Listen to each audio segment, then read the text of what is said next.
రాయలసీమ మీరు నేల అన్నం తింటున్నారు కదా, మీరు కూడా జొన్న కూడు తింటం లేదా, రాగి సంకటి తింటం లేదా? మీకు పౌరుషం రాదా? మీకు పౌరుషం రాదా? మీకు ఇంతేనా మీ పౌరుషం? పెద్దిరెడ్డికి భయపడతారా మీరు? మిథున్ రెడ్డికి భయపడతారా మీరు? పెద్దిరెడ్డి తమ్ముడికి భయపడతారా మీరు? గంగిరెడ్డికి భయపడతారా మీరు? అరే దమ్ము ధైర్యం ఏమైపోయింది రాయలసీమకి?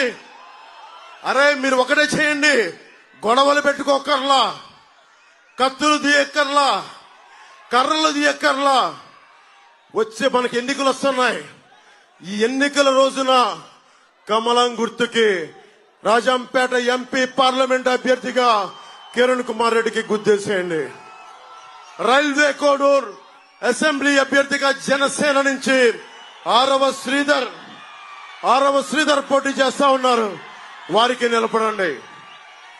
చెప్పాల్సిన మేజర్ సమస్యలని చెప్పారు, చంద్రబాబు గారు చెప్పారు. నేను మీకు ఒకటే మాటిస్తున్నా, విద్యార్థులకి ఫీజు రీఎంబర్స్మెంట్ జరుగుతుంది, రాగానే ఫీజు రీఎంబర్స్మెంట్ జరుగుతుంది. అలాగే సిపిఎస్ రద్దు మీద చంద్రబాబు గారు రేపు మేనిఫెస్టోలో చెప్తా ఉన్నారు, ఒక బలమైన పరిష్కార మార్గం కనుక్కుంటాం. అలాగే అడ్డగోలుగా విభజించారు జిల్లాల్ని, వాటిని సరిచేస్తాం. అలాగే ఇక్కడ ఏమైతే ఫుడ్ ప్రాసెసింగ్ యూనిట్స్ కావాలో, కోల్డ్ స్టోరేజ్లు కావాలో అవన్నీ చేస్తాం. ముఖ్యంగా ఇది జనసేన బాధ్యత. ఎమ్మెల్యే మన అభ్యర్థి కాబట్టి మరింత బాధ్యతగా ముందుకెళ్తాం. అన్నిటికంటే కూడా ఇక్కడ ఉపాధి అవకాశాలు పెట్టుకొని, మీకు తెలుసు కిరణ్ కుమార్ రెడ్డి గారు ఎంత అద్భుతంగా చేశారు చిత్తూరు జిల్లాని. ఆయన ముఖ్యమంత్రి హయాంలో ఒకప్పుడు ఒక 40 లక్షలు 50 లక్షలు ఉండే ఎకరం ఈ రోజు 12 కోట్ల రూపాయలకి వెళ్ళిపోయింది ఆయన పుణ్యమాని. అలాంటి చోట్ల పరిశ్రమలు రాలా, ఉపాధి అవకాశాలు రాలా, ఎక్కడికి పారిపోతాం? మాలాంటి వాళ్ళందరం వచ్చి, రాజకీయ దురంధరులు చంద్రబాబు గారు ఎన్నో దెబ్బలు తిన్న వ్యక్తి, ఆటుపోట్లు ఎదుర్కొన్న వ్యక్తి. అలాగే ఆయన నిజంగా ఆయన అనుభవం రాష్ట్రానికి అవసరం. అందరం కలిసి వచ్చాం, ఇగోలు తగ్గించుకున్నాం, సైజులు తగ్గించుకున్నాం. ఎక్కడ నెగ్గాలో కాదు, ఎక్కడ తగ్గాలో తెలిసిన వాళ్ళం.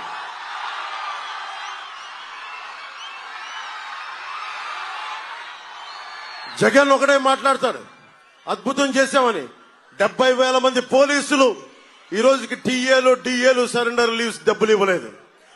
నా పోలీస్ కుటుంబానికి కూడా చెప్తున్నాం, కూటమి తరపు నుంచి మీకు మాటిస్తున్నాం, మీకు ప్రతిరోజు వారాంతపు సెలవులు రావాలి, అవసరమైతే పోలీసు ఉద్యోగాలు పెంచాలి.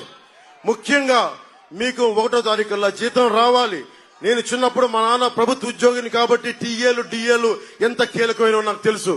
మీ టీఏలు డిఏల్ని జాగ్రత్తగా మీకు అందించే బాధ్యత కూటమి ప్రభుత్వం తీసుకుంటుంది.